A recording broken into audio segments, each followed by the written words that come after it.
Why do you say that, Father? You aren't afraid, are you? No, but I respect some of the superstitions of others. Often they are founded in fact.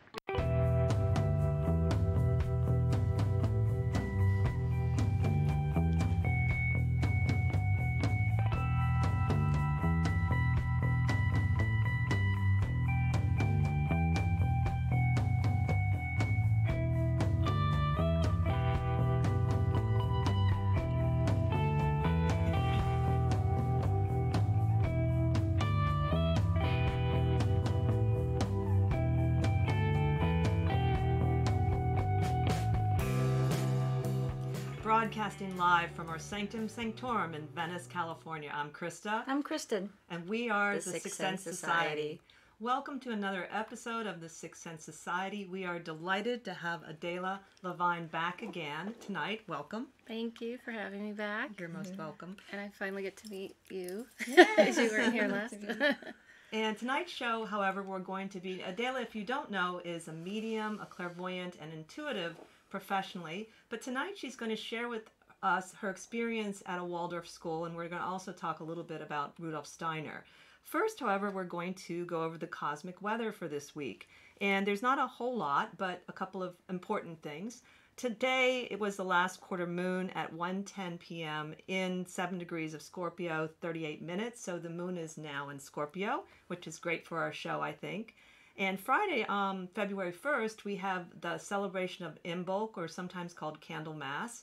And on Saturday, the 2nd, is Groundhog's Day. There was one calendar that put Imbolc on Saturday, but I stuck with the Celtic calendar, and it said it was the 1st. And then Saturday, we also have 2 asteroids changing signs. We have Ceres moving into 2 degrees of Sagittarius, 32 minutes, and also Vesta into 0 Pisces, 31 minute at 4 a.m. Pacific Standard Time. There was one thing I thought was interesting, Kristen, that there's a lot of planets in fire signs right now. Very little water, only Neptune and Pisces. So I wonder, what do you think of that? Well, it played a lot into the eclipses, and they were talking a lot of the astrologers were talking about just if you were a fire sign, that this could be very significant for you. Mm-hmm. And it's interesting with the eclipses. It's a lot about, I think, taking action, and a lot of action coming during this period of the eclipse. And it was, I do want to mention that, and I think you're always really great about saying, always look at your chart. Just because it's an eclipse doesn't mean anything bad is going to happen. Just because it's a full moon doesn't mean anything bad is going to happen. Just because it's a retrograde. Because there's sort of like this madness of, oh my God, this is sort of happening. And I think because this was a particularly fiery eclipse, and there's like a lot of fire sign action going on, that it can feel very overwhelming emotionally and physically and just mentally, with a lot of stuff coming in, especially with the new year. There tends to be always a little bit of sort of like the dust of 2018 or any year kind of like trembling in to the new year, and that hasn't quite settled yet. And when we have these huge eclipses in fire signs and all these things coming up in January, it can feel very overwhelming. What do I want to do? I want to get this done. And it can feel it could potentially feel for some of you very almost overwhelming right away. What do I do? What do I pick? What kind of action do I take? Since there's so much active energy coming in, you might feel energy to move forward and propel you, but you also could feel overwhelmed. So I would say, something that I wanted to point out today was to kind of take a deep breath and just pick a few things you want to do. You have a whole year.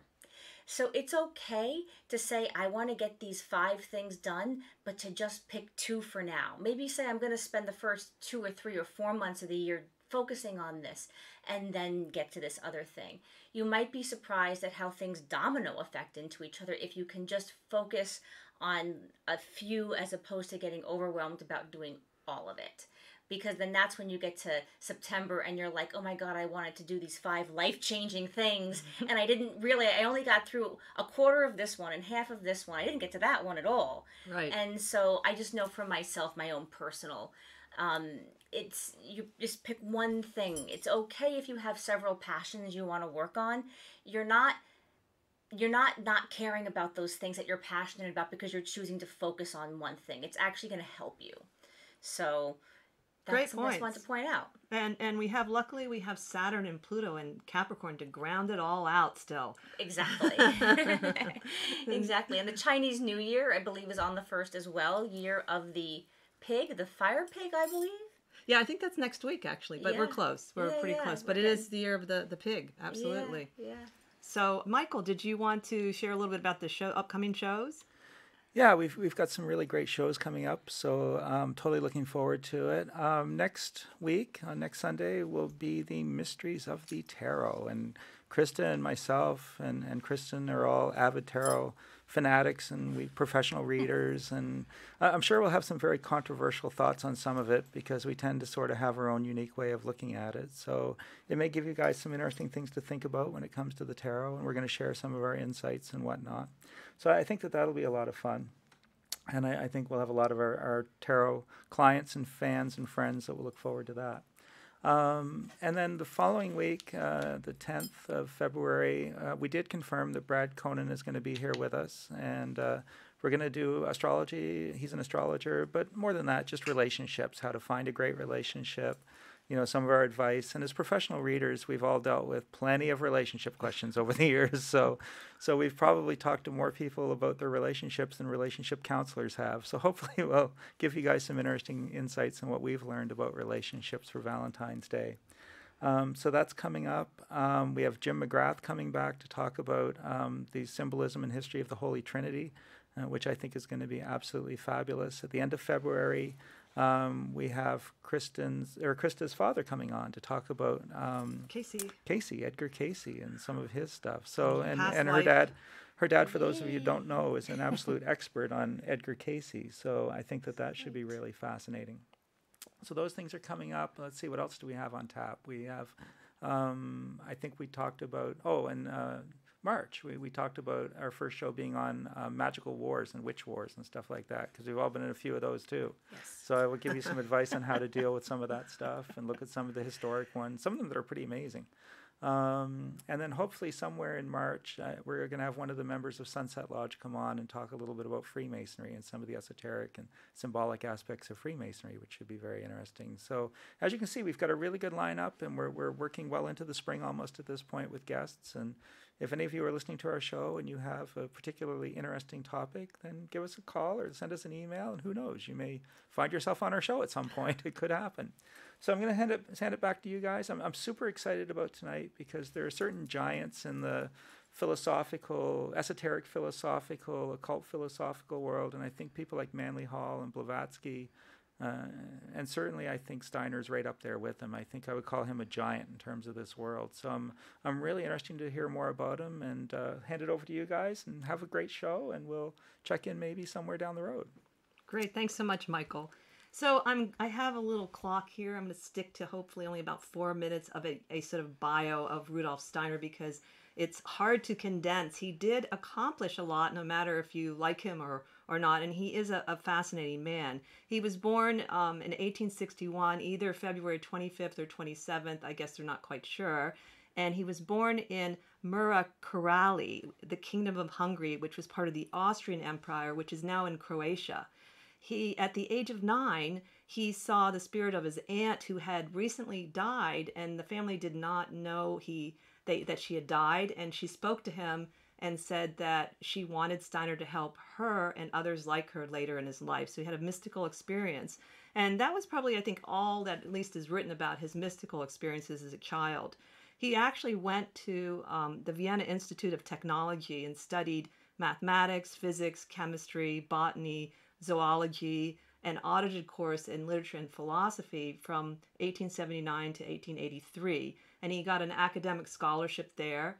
He was brilliant by the age of 15. He was so smart that he was already tutoring his own peers and younger people. He needed to do it sometimes for money, but he was really brilliant and also very philosophical as a young boy.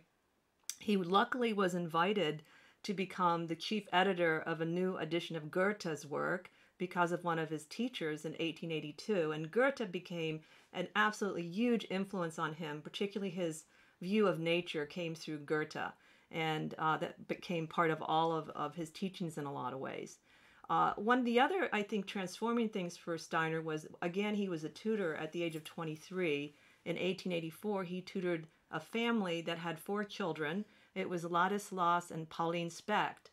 And the 10-year-old Otto, you might know this, he was considered mentally retarded, and he was behind on his work. So because of his belief in human beings, he thought that this child could be helped, and so he thought that the child's ego, personality, needed some support, and so he spent a lot of time tutoring him over 2 years. The child not only caught up in his education, but he also started improving physically, and that was because Steiner already knew that there was a connection between the mind and the body. He went on to go to a gymnasium, which is a university, and he became a doctor. So it was really a spectacular success. And though he spent 6 years tutoring this one child, it formed a lot of his ideas about children and especially supposedly disadvantaged children. So I thought that was fascinating. He worked also as an editor from 1888 to 1896 on the Goethe archives in Weimar. So he had a big background in philosophy, and which is really important to understand, and also in thinking. He really developed the ability to think. In 1891, he received his doctorate in philosophy at the University of Rostock, and it was on a dissertation on the concept of the ego. So then we go on to some of his just normal parts of his life. He got married in 1899 to Anna, a eunuch, and at the same time, he was asked for the first time to speak in front of the Theosophists. And he wasn't a member at that point. He spent some time in the winter with Margie Lang and her husband, Edmund Lang, who were Theosophists. And so he began to see what the Theosophist, which was developed by Blavatsky, or started by Blavatsky and a couple others. And he realized he had a lot of the same views spiritually of the Theosophy. So he did become the head of the newly constituted German section in 1902, but was more officially appointed in 1904 by Annie Besant, who was at that time the head of Theosophy because Blavatsky had died. And he became the leader in both Germany and Austria of the Theosophical Esoteric Societies.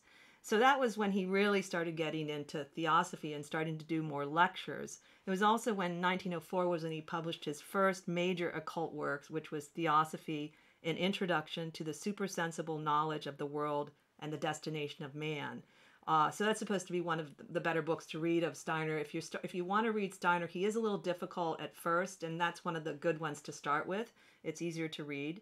And then another important work was published in 1909. It was Occult Science, and that's also considered to be one of his most important works. So it's really as he gets more into, later in life, I guess around his 40s, when he's really outwardly seen as a leader and a public figure. He had this desire to build a temple, and it became the Goethe Annum, I think is how you say it.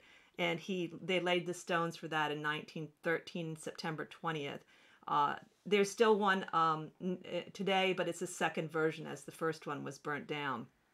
He remarried. He didn't stay with the first woman, but he married again Marie von Sivers in 1914, who also had a huge influence on him because at a lecture she met him and she basically suggested he become the leader of a new spiritual movement.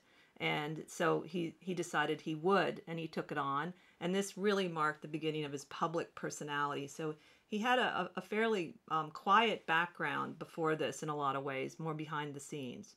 So coming to our show, it was in 1919 that the first Waldorf School was created. And Steiner was giving a lecture to workers at the Waldorf Astoria cigarette factory in Stuttgart, Germany. And at the lecture, he actually spoke of how World War I showed the need for a new social order that would have different ways of handling more peacefully conflict. So the factory owner, Emil Molt, evidently was impressed by the lecture, and then for some reason, I don't quite know why, he just wanted Steiner to start a school for the factory workers' children there. And so Steiner agreed, and he had some stipulations about that, which we can talk about later with Adela. And so they started, that was the first one that started. One of the ones I know that he stipulated was he wanted the school to be run cooperatively by the teachers. And I think that to some degree that's done, at least I know in the European schools today. He also did a great lecture on biodynamic farming. I won't go into that because that's a whole nother beautiful topic in 1922. And then he died 1925 on March 30th, only at the age of 64 in Dernach, Switzerland. Colin Wilson, I drew a lot from Colin Wilson's great biography on Rudolph Steiner, The Man and His Vision, as well as a couple notable biographies and even Wikipedia, a couple facts. But Colin Wilson writes that many thought the cause of his early death were the many people that Steiner would give personal consultations to. He couldn't say no, and he was a Pisces. And he had the amount of lectures he gave was absolutely unbelievable. And all of his works together are like 350 volumes. It's incredible the amount of work he put out.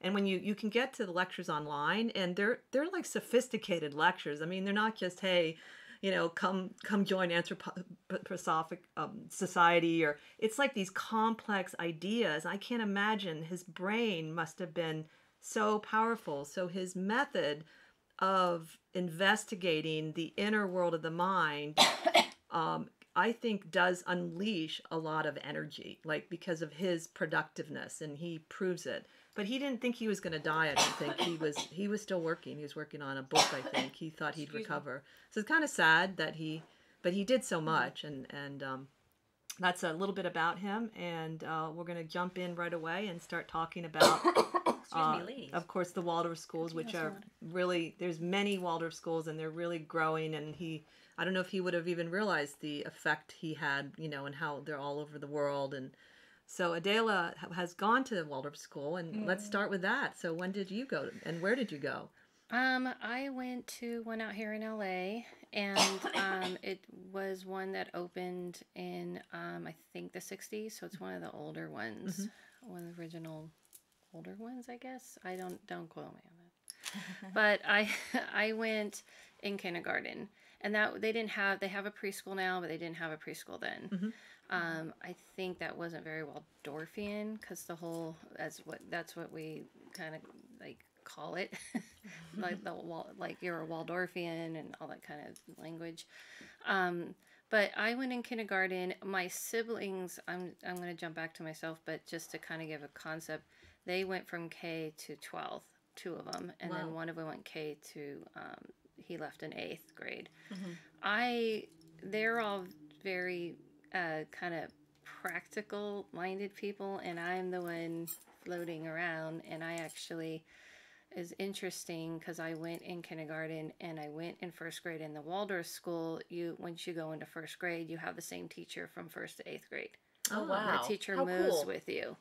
So you gotta really like the teacher. I was going to say. And it just so happened that when I went, I think my mom had some issues with this teacher. I later found out because I went back in high school. So I left and then didn't go to school anything like Waldorf at all. So not like it that I had to be pushed back into 1st grade because they teach reading later in Waldorf. And so I wasn't up to par for reading at all. And it was really, really devastating, actually. I still remember having to find out that I was pushed back a year. And that was why I didn't stay. Otherwise, I definitely would have stayed. And kindergarten was amazing. It was magically amazing. I still remember kindergarten, and probably is the only year I care about of all my schooling. That's kind of amazing. I don't know how many people that would even remember kindergarten. Yeah. Oh, yeah, because they, so like I have, which is not very Waldorfian, because they don't use like iPads on their learning, but I have in my notes to kind of explain why. But in Waldorf schools, especially the whole thing with the child is to kind of keep the imagination alive as long as possible. And the reason is because of the threefold being that he believes in, which is feeling, thinking, and willing. because I wrote this down from Kamala. Thank you, Kamala, an alum who who I was in kindergarten with, and she's gone from K through 12, and her mom was actually a Waldorf teacher, so she's very, this was her world. And when I came back in high school, we like reunited. It was really trippy. Wow. She was still there. So anyway, because of the feeling, willing, and thinking idea, the whole idea of the feeling is really promoted, and keeping the child in the imagination as long as possible. So you come in and you make things like this, like I'm showing for those you can't see, but they're hand sewn like little gnome hats, and you make gnomes, and you make fairies, and this is like sewn, like you can see. And this is kindergarten. Wow. And they sit there with you, and I didn't make this one, but it's too fresh looking for my young age. Anyway, so this is kind of when you come in, the lights are dim. They don't like the idea of false lighting, and there's candlelit lighting, and they talk very much like welcome, very much like hello, and it's just like very it's very much like what children respond to. Like it feels really comfy and warm, and they the whole room is set up with wood. Everything's wood, and it's all to get back to nature. His whole belief was everything's supposed to be through nature. And so the whole classroom is wood. The toys are wood. And you make you use yarn to sew, you use yarn to make things. You even learn how to make candles and things like this. It's all, again, because it's beeswax and it comes from nature. So it's very nature-based. That's a good point. That was one of the reasons he was upset, I remember, because during that time, as well as Blavatsky, there was that whole reductionism and overemphasis on scientific reductionism and materialism, and he really wanted to fight against that. That was the concept of seeing nature is really important, and going back and looking at the people that did see nature in the past is important. It's like, it's beautiful. Like the yard is not like a normal kid's yard. It's all flowers and nature. There's like, I've gone back since, and there's like a tortoise walks around freely. The sandbox is not a sandbox. It's sand in the earth. And then they have like these wooden areas where you can get water and pour in, and it's all very like, it feels like, someone I know described it like Willy Wonka but nature. And it is like that, and I remember it that way. The only difference is when I went back is they had structure play because of the laws today, that they made them put in a structure play. But they still have rocks and that you would normally not see in other schools, and that's what we played on, like rocks. And I remember like loose wood to build, so everything's supposed to be, so like even when you do make like gnomes and things, they don't have faces, and nothing of the toys there have faces. All the wood, I'm holding up like an example that's an angel with the wood. This is very, very Waldorfian, like the wood, just round ball face with wings on it, but no face painted. And the reason why is because, like, I actually asked this question to Kamala, and she was saying it goes with the whole, like, feeling. Like, they don't believe in you project your idea. The kids are supposed to use their imagination of, does the angel feel happy, sad, whatever, or this the toy that they're playing with. I see. So they want the children to project. They want to keep it in their, imagination. So a lot of people, when they come in, Waldorf, they think it's like an artsy school, or they think it's kind of strange that there's these, things without faces, but everything is very purposeful. And the reason why I had to ask my friend is because she pointed out why. I'm like, how come I didn't understand all these, like what you just described, all the stuff you're talking about with him? And I go, how come I didn't connect those dots? And she's like, well, his whole philosophy was for children to experience, but not to teach, like his philosophy. So it wasn't taught. So we weren't like, this is why you're playing with the dolls with no faces because we want you to project your imagination. It was like, and if you see the teachers, they're very like that. They'll go, we take out your dolls now. Like, okay, now go over to the table. Like, they don't really, I'm probably not even saying it right because it's not, they don't direct. Right. They kind of create this atmosphere of exploration, but there is an organization to it. Right. So you're experiencing this. You just feel like you're safe. I remember I felt like it was very warm and magical.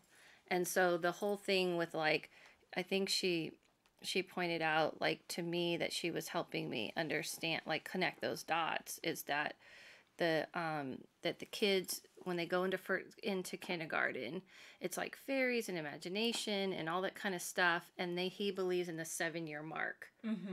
So you actually do kindergarten for 2 years, and you don't.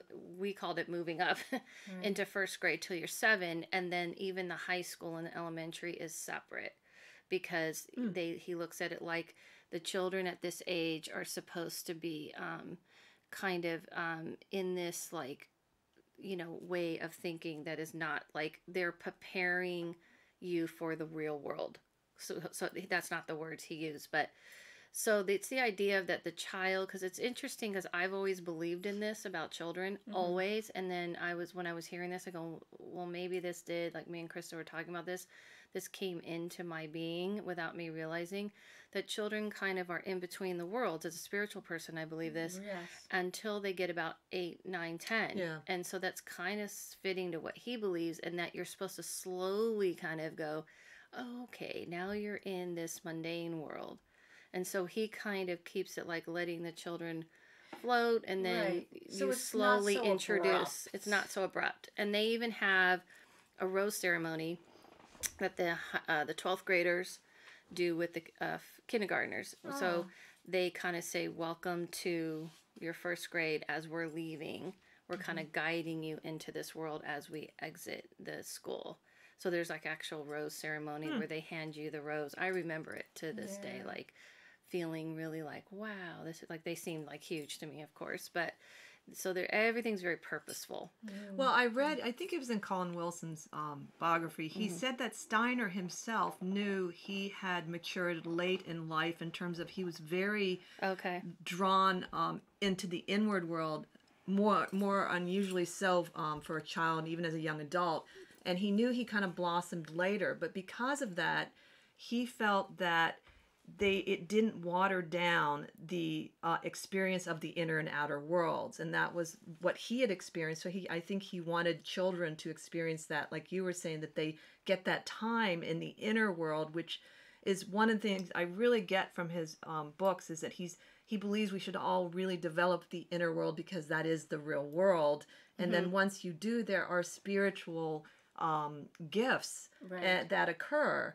And that was his experience himself. So I thought that was interesting. He even said he thought he had developed later in terms of dealing with the external world. Right. Well, having worked in the school system, I have a master's of education and worked in the schools. This is sort of what I'm seeing, is that kids are forced a little bit into this world before they're ready for it, and some way before they're ready for it. Having worked in special ed and working with some kids that I think are so gifted, but being forced into this sort of structure. And it's interesting what you said about you would come in and it was like this, and it was like calming. I remember going into student teaching and having this idea about what I wanted to do, and I had like my gong, and I had done all this research about things you could do a certain thing and it would be, but first of all, if a child is like in 2nd, 3rd grade and they haven't been exposed to that, in the school system, it's hard for them to even to go back to that. That's right. Because they've been even by the most wonderful of teachers who are loving, it's this sort of thing. They can't get back to it. So a lot of the ideas that I had were sort of undoable also for that reason, and because of the structure of the regular school system, where you have to get A, B, and C done, and you have to get it done now. But it was very interesting because I would insist after recess on dimming the lights and playing soft music, and they would get a chance, and I was my master teacher didn't do this, but I really wanted them to transition between being outside for recess where they're letting go and coming back in to have to do work. And so I added 5 minutes onto the transition time, and I dimmed the lights, and they could do crayons. And if they didn't want to do crayons, they could sit quietly at their desks and put their head down if they would prefer to rest. I did a little quiet exercise where they could get up and move their bodies, but not to this rock and roll kind of music where you'd see them, let's get the kids, get their energy out. And they would be banging around. And it was just so different. And I know that was not done when I was done with my student teaching. It was shortened again. And the kids didn't get the crayons. But I just felt like, anyway, it's very interesting to hear this because I'm like, I should probably go work at a Steiner school. Oh, yeah. And you go through you have to go, if you already have a degree, you just have to go through the Waldorf training, right? Right. The thing I want to, point out, two things, is that when you're in the school, you are not taught his philosophies like you're learning them. We are just experiencing this experience. So it is not taught to us like this is his beliefs, this is why we're doing this.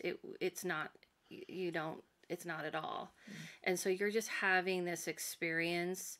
And the other thing I want to point out is it's not for everyone. It really, really isn't. Right. Like there are some kids that are just like, this is too bubbly, because there is something called the Waldorfian bubble.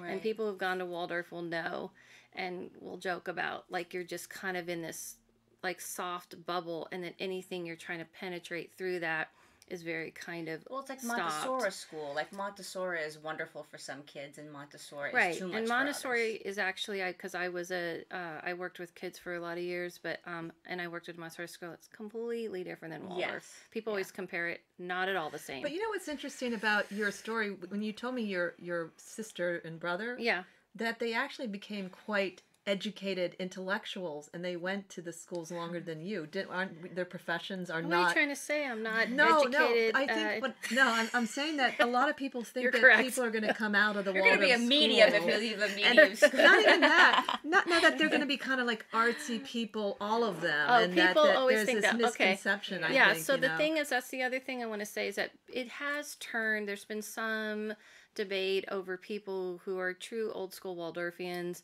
and how it's starting to turn into now as like, oh, this is a cool alternative school that's artsy. It is not an artsy. It's very like so I was going to get into what you get into high school, and the curriculum would have to be, it's a private school, but it still has certain, Well, the thing is about the way they teach is the whole experiencing it. So it's the feeling concept, is that when they teach, you're not taught at.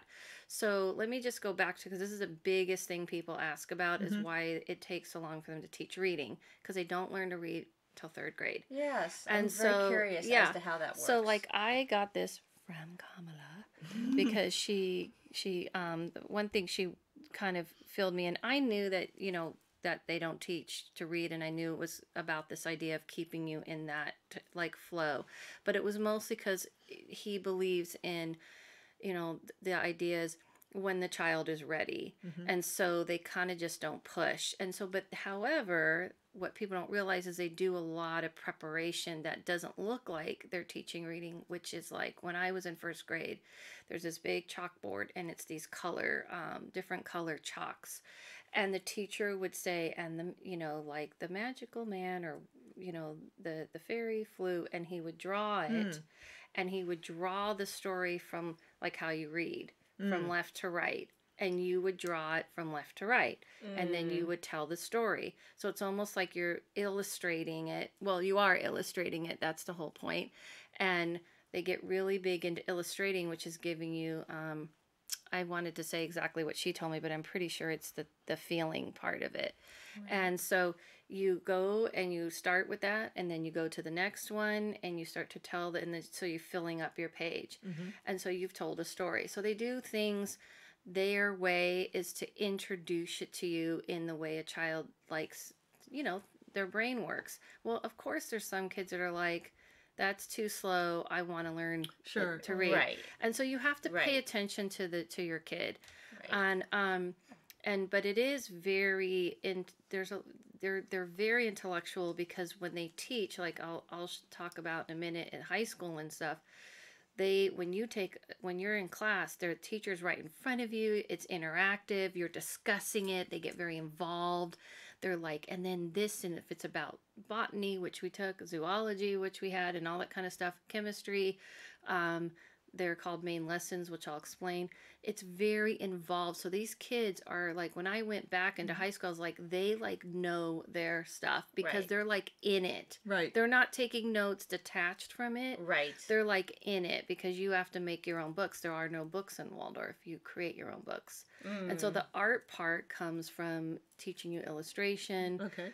And they even, when I was younger, they had even horse shoe making. They had stained glass making, and you did a project for the school, and one of them would be like maybe a stained glass sign, you know. So it's like, people think it's just artsy, but it's absolutely not just artsy. There's a lot of learning, and a lot of the people I know I went to school with have very, very good, had got into very high education and things like that. So the thing is, I think what people worry about, if they're thinking about, you know, this for their child, is probably the 1 through 8 thing. Also, once you enter them, you know, they're not, kids are learning to read in kindergarten now, and they're not doing that. And, you know, obviously technology is kind of a touchy subject, but I can explain what they... That's interesting, though, because being in education, I've had this discussion with a teacher of 25 years she doesn't agree with all the technology in the schools, and neither do I. Not that you shouldn't be exposed to it, but there's too much of it. My class would sit there in front of their iPads, not even really engaged with it. and so I had this discussion with this veteran teacher, and she told me about this article about all like these people in Silicon Valley whose kids were all going to alternative schools where there wasn't any technology. And they were asking them, well, aren't you worried your kids are not going to be up? And they're like, no, they're going to be just fine. You don't need to stick them, you know what I mean, in front of an iPad at 2 in order for them to understand it by 12. You know, there's just, not that any, again, I'm not touting there shouldn't be technology in the schools, but it's not as necessary as we think, and it is overused. And I think that because classrooms are too overloaded and the curriculum is so based on test taking, that it's easy to just stick your class in front. I mean, I've just seen it so many times where it's like there's like a center of kids just sitting in front of iPads while other kids do other things, and like half the time the kids aren't even paying attention to the iPad. Well, the thing I was going to say is that I personally, which is not very Waldorfian, I don't really have a problem with it, because these kids are going to, they have to know technology. Right, of course. They're not going to have a job. Right. Someone has to fix the robots and stuff, right? Right, but it's not, but if they don't get it in the 1st and 2nd grade, they're not going to be ruined in high school. They're not going to be ruined, but they are going to be a little bit behind. And I kind of feel like, I can't speak for the whole, you know, system, but I do know that it's a very big concern, and it was such a big concern that they had to adjust. So they do computers in high school. And what about the lower school? What the lower school know, but what Kamala told me, sorry Kamala, I'm using your name a lot. It's about the engagement with the technology. I'm convinced that half these kids aren't engaged with it. If they were engaged with it, I wouldn't mind. I think that's a case-by-case thing probably, right? By school. So she said that they're introduced in 9th grade, but they learn binary math. So binary math. Binary math, which is all the numbers and stuff that we use to program. Okay. So she said she said they learn in 9th grade, but they don't do it until binary math, how it's created. So they teach them the technology, but they have to learn what's behind it, which is binary math. Oh, that's good. So it's not just about programming and stuff, but about how binary math works. But this is why they don't use textbooks, because it's the whole threefold man thing and, you know, creating. So I feel like there has been problems where it's like people were like, that you can't just limit this, because you have to kind of keep up with the way what's happening with the world. So I think it's just my own opinion of, I think balance is important. And I feel like I know back in the day when you were kind of in it and technology wasn't as like it is now. Right. It was kind of like a lot to, like, some people felt like it was, but it's just like anything. People go home and they do what they do. Like they even go as far as back then, like no TV and stuff. Right. And of course that did not happen. Well, and again, I think what I like about what you're saying about the Waldorf schools, right. it is it's purposeful. About balance, right? And that if they are incorporating technology, it's purposeful technology. Right. So you're understanding what it is. And it does depend on the school. It depends on the school. Because I've worked in a lot of schools that financially don't have the money. Right. And like the computer teacher is like literally an unqualified aide right. position. Right. And she's not teaching. I mean, I've just been upset. I don't mind. I mean, of course, technology is wonderful. It absolutely depends. Because I've seen schools where they use it totally appropriately, but they actually have the finances behind it. Right. And that's the thing, like, don't get me wrong, Waldorf is a very, very expensive school. Right. It's extremely expensive. And so it is like, I kind of I want to be fair, and say like all these amazing things that I know that I love, that the whole like feeling of that kind of kindness and that gentleness that I remembered very clearly in kindergarten. And even I remember seeing things and I thought I imagined it. Like I remember feeling like we would play these games and I would see people come out of the woods, so to speak, because that's kind of our playground was, playing with me. And it wasn't until I asked my friend, like, did you see things too? Because I swear I thought it was just me. And she goes, oh yeah, of course, that's part of it. And I'm like, she just said it flippantly because she's been there for a million years. And I was the one that didn't kind of connect the dots for a long time until I was in high school and I saw my first spirit Cholix, first time I told anybody, actually, I should say. And I told my teacher and she just was like, yeah, so what was that like? What did you see? Like, she was just a very it wasn't a big deal that I would see things. And that is one of his goals. It's emphasized a lot where he really wants everyone to see that by working with the mind and the inner world, you develop a spiritual vision. And he used the spiritual vision instead of controversial ways, where he would go to like into history and he would say spiritually what he saw. And he talks about developing thinking and clairvoyance together in ways I've never really heard anyone talk about the two together. So he has a really interesting view of the inner world. And the other thing that I thought was really emphasized was the development of the particular, he called it the ego, but I think it's also the real personality of the child. Right. And that's right. Really what he's trying to do at a very, because if you develop it at an early age, it's much more like stable. Knowing who they are, because that was the biggest thing that I took away without all the, recent like information I got. I've always said that the thing that I got out of it from going there is that they teach according to you. So if they pay attention to who you are. So if they're like, you're very, very in your head, you're very brainy, you're very like practical minded, then they kind of gear you. They don't try to push it out of you. Right. They're not going to push creative, be a fairy person. Right. If that's not who you are, they work with who you are. And they kind of go with your like pace. And so they're very big. And so they do that even all through high school too. They're very pay attention to the whole being of the person, which is how I always believed in even when I worked with little preschoolers, the people would say like, how do you run this, class? I go, because I just kind of tune into each child. And it's just kind of the way I always thought. And so that's kind of very Waldorf.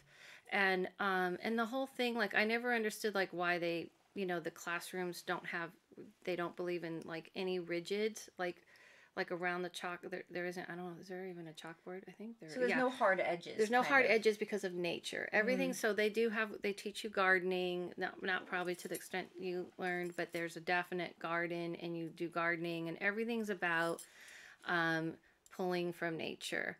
And I remember and they do flute, like the old school fluting, and I remember I crocheted my own flute holder, and So it's kind of like keeping you grounded, I guess. And so Right. it's slowly introducing you, like, yes, you're this kind of magical being, but, there's the earth. And, Right. Yeah, that kinda- you see it in the biodynamic farming. Right. I first met the concept of Waldorf School when I was in my late 20s, and I worked as a grocery buyer just as a job. I got a job in Right. Hawthorne Valley Farm, and they're still there, and they have everything right there. They have the farm, they have an apprentice program, they have the school. And so I didn't study it, but I definitely kind of like got the impression that Steiner was very important and that he developed all these different things. Right. And what I found amazing about the food on the biodynamic farm, which is really a step above organic in a lot of ways, And in is Europe, it it's very popular. It tastes so good. Yeah. Like the carrots were Sure. so sweet. The kids would eat them raw. And I don't know, if it's the same then. That was like, I'm sure it is, but he had the vision that was his spiritual vision. He saw the soil was already depleted. And then he came up with this crazy concoction of cow's horns and all these different things that you bury, and it fertilizes the ground. And that's what they use for the soil. And it's proven chemically to be really helpful to the soil. wow, So it cool. seems really odd, but it isn't. But it was his spiritual vision that saw what he needed to do. And that's where you get a little of that nature.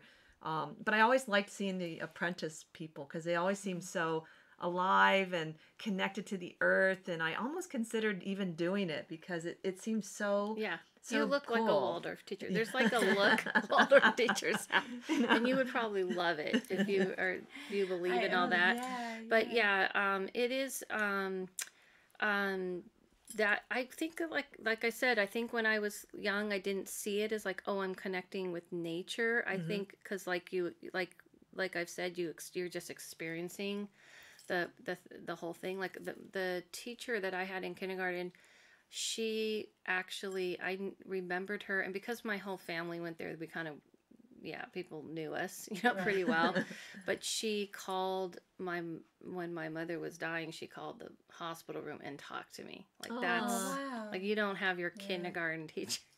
That's I mean, wonderful. she was like I thought she was like this amazing, like They invest. magical lady, like in kindergarten, because it was that whole energy, that very soft energy. Well, in high school though, and I think it's before high school, so people have to quote me.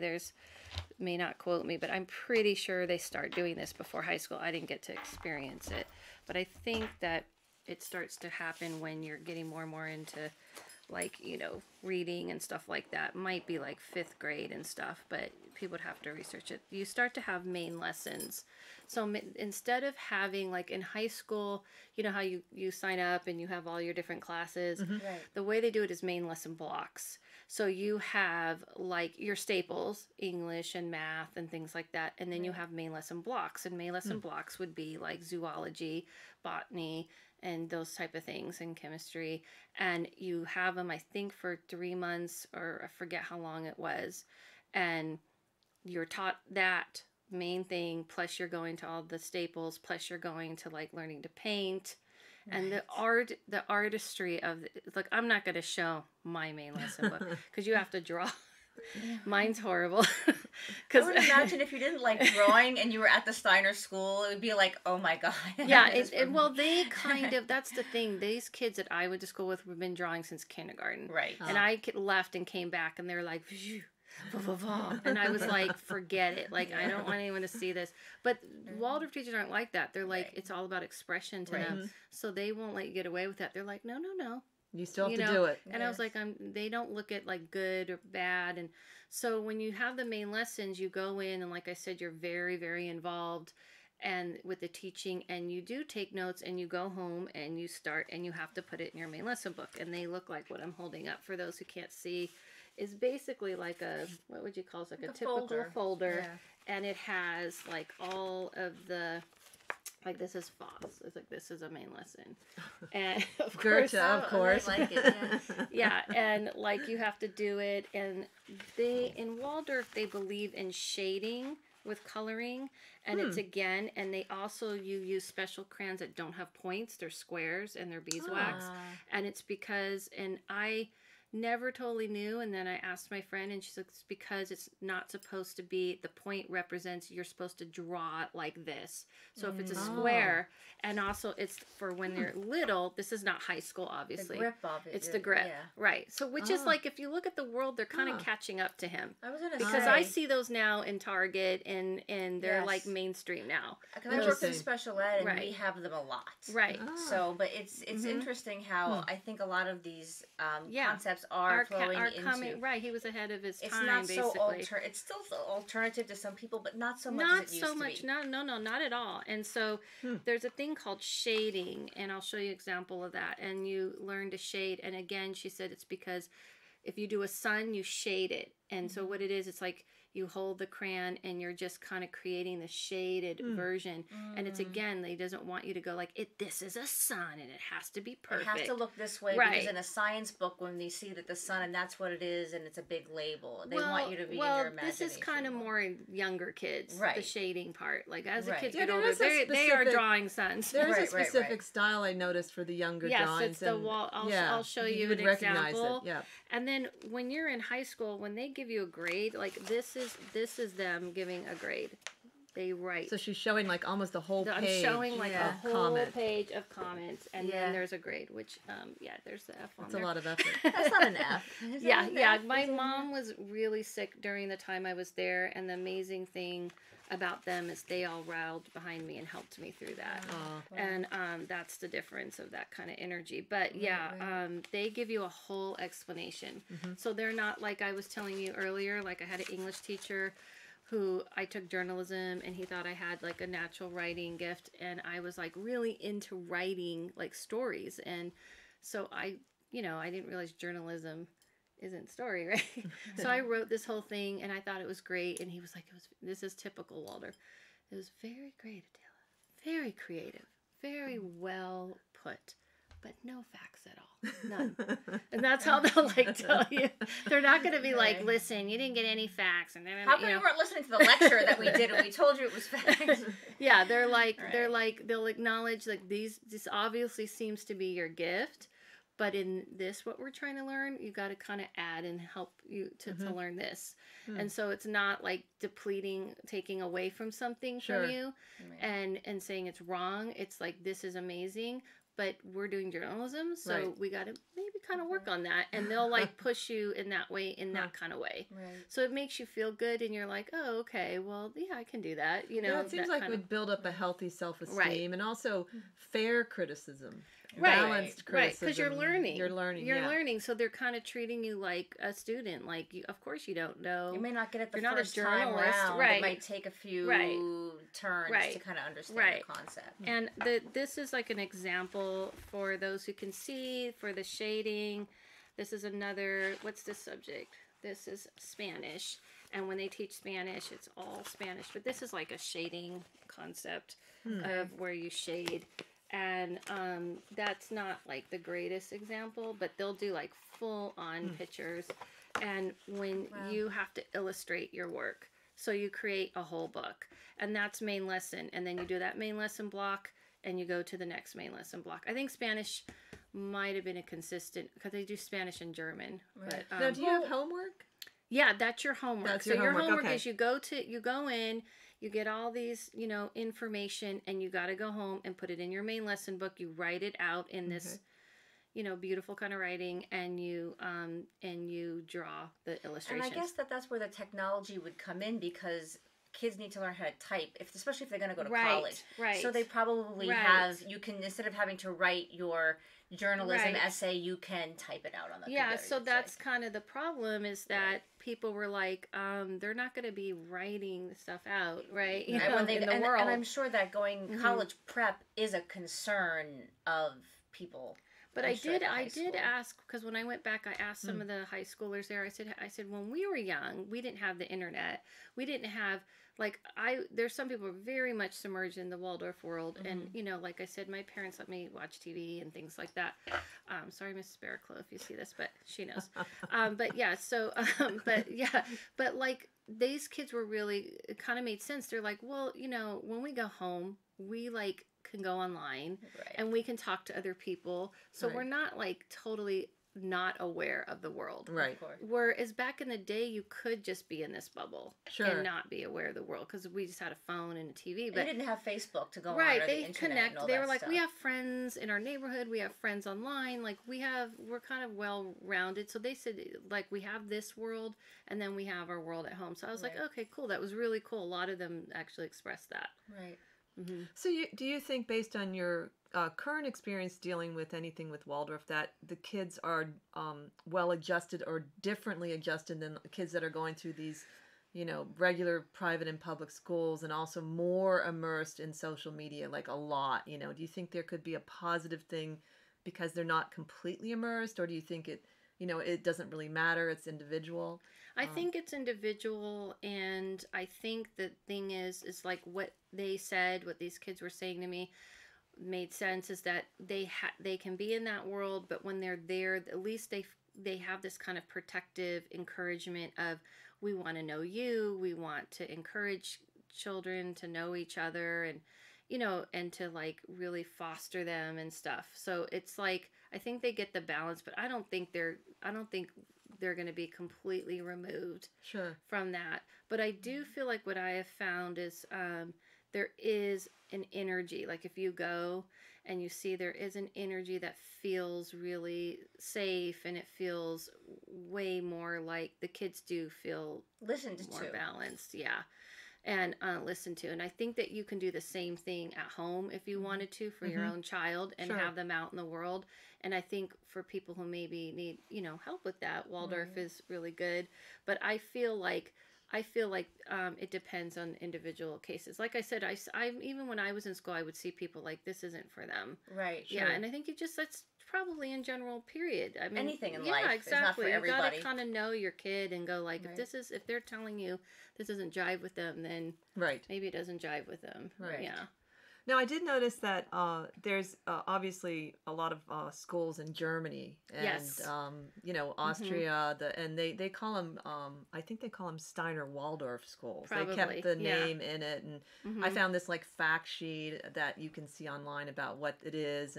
But very similar to what you're talking about. Right. It does seem like it's growing here, but it seems obviously larger in Europe where he was. It's definitely larger in Europe. It's way more large. It's larger here than people think. I think it's just that it's kind of, I don't think they're like going out advertising, kind of Right. thing. When I was younger, they were very big on, if you didn't believe in the philosophy as a parent, they were a little apprehensive because they wanted you to believe in the philosophy. It didn't have to Right. believe in Rudolph Steiner and all these things that we're talking about, but the philosophy that we just talked about, the Right. thinking, feeling, and all that kind of stuff. So I feel like it's, but they're kind of, I think, because of the internet, they're a little more, obviously people are finding out more and more about Yeah, I them. think Steiner Right. would actually approve of that, to tell you the truth. He Yeah. didn't have a lot of ego, and No, he right. from a very He early would age want he it was to be melded to what into the tutoring modern and is. helping children, and someone had said, and I think it was Colin Wilson's biography, he was saying that some of the more esoteric stuff he probably should have reserved for the inner circle because they would only understand it anyway, and that he had these other parts of him that he even did some things with holistic medicine, and he was a visionary as well. Yeah. And Waldorf was one of his visions in a sense, Right. Well, I mean, he was a playwright as well. I mean, he did a lot with speech and creative speech. I mean, several, Stanislavski, Michael Chekhov, many of the top acting coaches Okay. were really into him. And it was, I just was reading an article not too in prep for this show, that Marilyn Monroe was actually into him based on Michael Chekhov and working with Stanislavski. Oh, interesting. So it was really interesting. His whole sort of psychophysio-logical kind of like For the acting. mind body, Yeah. the whole mind body thing that we're talking about. Yeah. Connection. And so he was a very prolific person. Well, absolutely. I didn't mention this, but I forgot to say this to your point, is that the last block of main lesson when you're in high school is to do a play. So, yeah. and there's Shakespeare. They're always Okay. Shakespeare. I don't know what they are today, but when I was there, it was always a Shakespeare play that we would do. So you would do everything else was already, submitted, and you would do your your main lessons, and you do your like generals, and then the rest of the time was doing this play. This is so cool. Yeah. And how interesting. Yeah, you would go and do this play. I mean, and then you put on the play, and then the other thing we did was we also had to do our own personal project, our senior project. Right. And mine was I wrote a play, and I put on a play, amazing. and then other people did things like artwork or whatever, and you would present that. We are now getting close to the end of our show, and I still have questions. I know. We'll have to have Adela back and talk tried to more fit it all about in as much as I But could. it I know, shows and such I- an interesting And topic. I have a know? bunch of stuff you did too, so we'll So- definitely have to talk more about Yes. Steiner and have Adela. Before we leave, though, it is going to be the 100th anniversary of the Waldorf Schools, and we didn't even And know we that. didn't even know, and I didn't know that. So there you nobody go. knew that. So- Don't forget to like, share, subscribe, join our family. We love you. Thank you for watching. Thank you so Have a much. beautiful week. Thank you, Adela, again Thank you. for coming Thank you on. for having me. We loved it. And have a wonderful week. Bye.